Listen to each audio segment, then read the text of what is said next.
भाषा ज्ञान। आओ पहचानें। नीचे दिए गए चित्र को देखकर बताएं कि यहाँ किन क्रियाओं का उपयोग किया गया है। एक था राजा। हूँ। आओ जानें।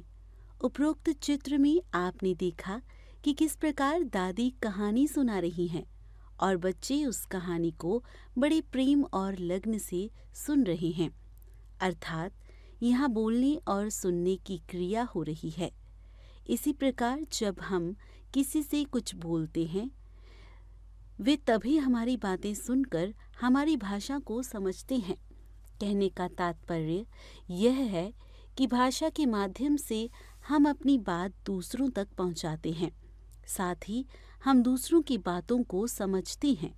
दूसरे शब्दों में, भाषा के द्वारा ही हम एक दूसरे के मन की बात समझ पाते हैं। भाषा के रूप। तो बच्चों, हमने ये तो जान लिया कि मन की बात बताने हेतु भाषा का उपयोग जरूरी अथवा आवश्यक है। इसी के साथ अब हम ये जानेंगे कि हम इसे और किस रूप में समझ पाते हैं। फूल तोड़ना मना है। उपरोक्त चित्र में बच्चों ने बोर्ड पर लिखी जानकारी को पढ़कर जाना कि फूल तोड़ना मना है।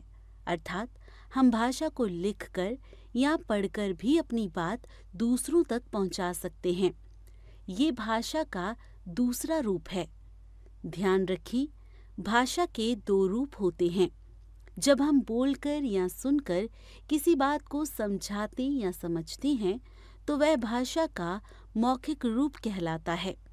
जब हम लिखकर या पढ़कर किसी बात को समझाते या समझते हैं तो वह भाषा का लिखित रूप कहलाता है। सोचें और बताएं, आप घर में कौन सी भाषा बोलते हैं?